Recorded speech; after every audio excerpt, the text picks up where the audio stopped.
پکڑ لے. آپ اپنے شہر میں ہو کے جناب ڈر رہے ہو اور ایک آدمی کراچی سے چل کے آیا نہیں ڈر رہا. وہ ہونا تو یہ چاہیے کہ تم آؤ کراچی, صبح شام چیلنج کرتے ہو تم. ہم اہل بیت کو پہلے مانتے ہیں لیکن اس کے بعد باقی صحابہ کو بھی مانتے ہیں. اے اللہ ہماری نسبت علماء حق کی طرف ہے. اصول تو یہ تھا کہ حضرت معاویہ رضی اللہ تعالی عنہ کے مسئلے پر بات ہوتی اور کسی پر بات نہیں ہوتی. ہماری نظر میں المحنث سے زیادہ اہم کیا ہے؟ حضرت معاویہ رضی اللہ تعالی عنہ ہے. بھائی میں نے 48 گھنٹے کا آپ کو ٹائم دیا تھا, آپ 48 آورز میں اتنا سا کلپ ریکارڈ کروا دیتے. تم کون سے اسلام کی بات کر رہے ہو؟ صدیوں سے وہ گھاس کھا رہے تھے وہ سارے لوگ بیٹھ کے. تو جو آپ کو آپ کے اسلاف سے ہٹا رہا ہے اور یہ کہہ کے کہ میں بابوں کو نہیں مانتا, اس کا مطلب وہ نیا بابا بن کے نئے بابی پن کی بنیاد رکھ رہا ہے.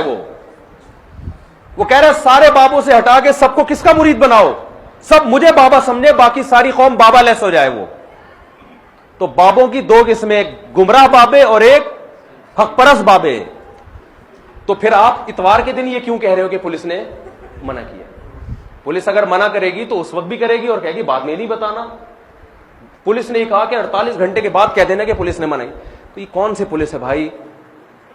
اس سے پہلے مجھے پتہ ہی نہیں تھا کہ المحنت میں لکھا کیا ہے, اور واقعی نہیں پتا تھا مجھے, کیونکہ ہمارے بنیادی عقائد تو العقیدہ طحاویہ میں ہے.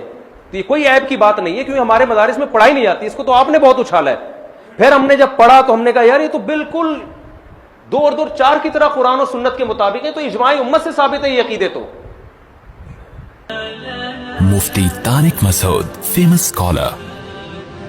او بھائی یہ اسلام لاوارث اور یتیم نہیں ہے کہ آج 15ویں صدی میں آپ کو کوئی انجینئر بتائے گا, کوئی پروفیسر بتائے گا. یہ وہی اسلام ہے جو محمود غزنوی کا اسلام تھا, جو ٹیپو سلطان کا اسلام تھا, جس پہ مغل بادشاہوں نے صدیوں ہندوستان پہ حکومت کی ہے. جو عالمگیر رحمت اللہ علیہ نے بر صغیر, جس میں بنگلہ دیش, برما, پشاور, کوئٹہ, یہ سارے علاقے آتے تھے, اس میں جس میں عرب کنٹریز بھی, جو خلافت عثمانیہ کا اسلام تھا 600 700 سال 400, یعنی اگر آپ بہت طول دینا چاہیں تو 600 700 سال بنتی ہے, اور کچھ سمیٹنا چاہیں تو 400 سال 350 سال کی وہ خلافت.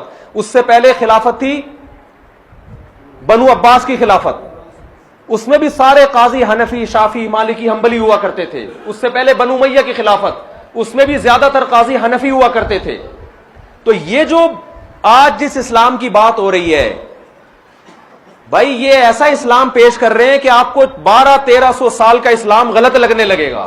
ہم جس طرح سے نماز پڑھ رہے ہیں نا رفع الیدین کے بغیر, میں رفع الیدین والی نماز بھی مانتا ہوں, لیکن رفع الیدین کے بغیر والی نماز بھی محمد صلی اللہ علیہ وسلم سے ثابت ہے سند متواتر کے ساتھ. عبداللہ ابن مسعود رضی اللہ تعالیٰ عنہ بغیر رفع الیدین کے نماز پڑھتے تھے. ترمذی کی بالکل صحیح حدیث ہے, انہوں نے نبی کو ایسے پڑھتے ہوئے دیکھا.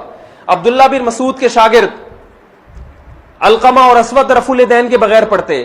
ان کے شاگرد ابراہیم نخعی, ان کے شاگرد حماد الکوفی جو بخاری اور مسلم کے راویوں میں سے ہیں, ان کے شاگرد امام حنیفہ, اور پھر پورا کوفہ جہاں حضرت علی نے دار الخلافہ بنایا, پھر کوفہ مسلمانوں کا دار الخلافہ بنا, وہاں سے مجاہدین پوری دنیا میں جہاد کرنے گئے. حضرت عثمان کے دور میں جب عبداللہ بن مسعود کوفہ میں تھے تو حضرت عثمان کے دور میں بر صغیر میں اسلام آیا, پھر وہ پھیلتا چلا گیا, کابل فتح ہوا, پشاور میں اسلام آیا. تو وہ جو مجاہدین آئے تھے صرف تلواریں اور بم لے کے نہیں آئے تھے, وہ نمازیں لے کے بھی آئے تھے. جو نمازیں وہ پشاور میں لے کر آئے 1000 سال سے زیادہ اسی طرح سے نماز بھی پڑھی جا رہی ہے, اسی طرح سے 20 رکعت تراویح بھی پڑھی جا رہی ہے.